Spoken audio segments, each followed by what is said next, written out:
Here now to provide some insight, as promised, Edward Klein, author of the #1 New York Times best-selling book, Blood Feud, The Clintons versus the Obamas. Ed, welcome to America's Forum. Thank you for having me. We really appreciate your time, Ed. Thank you for joining us from Newsmax, New York. Now, let's try to keep track of the Kennedys, because it looks like there is a divergence of opinion. RFK's widow, Ethel, and their eldest son, a guy I served in Congress with, Joe Kennedy II, favor Warren. Apparently, Bobby Jr. and Max Kennedy are sticking with Hillary Clinton. So how do you think this is going to play out? Well, there's a big debate within the Kennedy family about what they ought to do.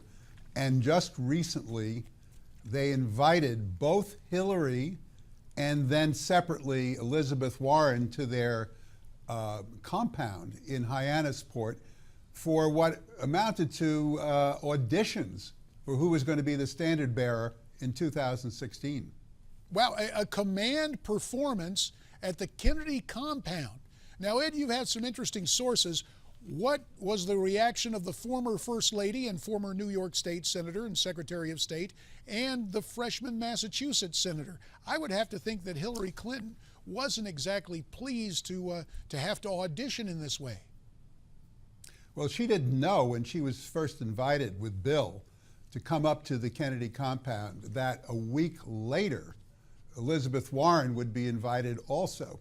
And when Bill and Hillary Clinton found out that Elizabeth Warren had followed in her footsteps, they went into defense mode immediately. And according to my sources, the Clintons invited Elizabeth Warren and her husband, who's a law professor at Harvard, to their home in Washington, it's called Whitehaven. And they had dinner together, the Clintons and the Warrens. And at one point, Hillary and Elizabeth Warren left the dinner, walked out the front door of Whitehaven, around the circular driveway toward the park, and they had a private conversation. I'm not privy to what went on in that conversation because it was just the two of them, trailed by the Secret Service.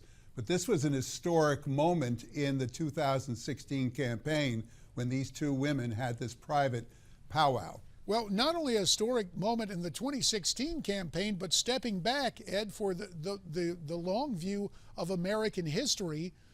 Perhaps it's a sign of the time, but the sign of the times. But I don't recall any other instance in American history where two women who might be thinking about running for president go off to have a private conversation. Exactly. And what went on in that conversation, we don't know yet. I may find out eventually. And if so, I'll come back and tell you what it is. But I'm sure that they at least came very close to discussing whether Elizabeth Warren is finally going to challenge Hillary for the nomination. She's certainly being pushed by the Kennedys and by a lot of people on the left wing of the Democratic Party who are wildly supportive of Elizabeth Warren because they remind everyone of Ted Kennedy and his full-throated liberal speeches against the wealthy and against the entrenched corporate interests. And Elizabeth Warren really gets that left-wing base of the party excited, where Hillary does not. Well, I appreciate you want to come back and see us when you get the dish from your sources. But boy, informed analysis, I just can't imagine Mrs. Clinton using a charm offensive the way her spouse did in so many political contexts and beyond politics when he was president. So that conversation must have been something. Let me bring a third family into this now, Ed. The Obamas.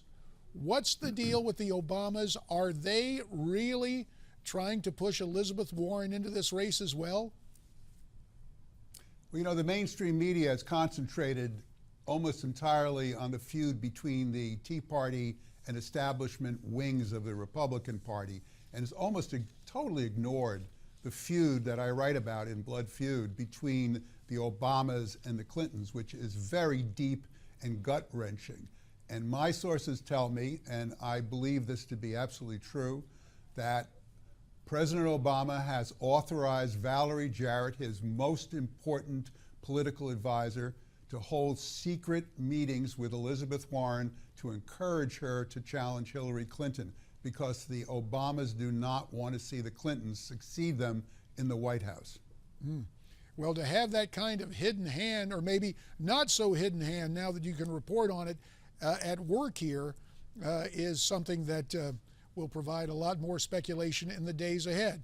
Now, to both Senator Warren and Mrs. Clinton as potential presidential candidates, both were elected at different times to the United States Senate, so they have won campaigns, but there is a difference between a statewide campaign and a national campaign.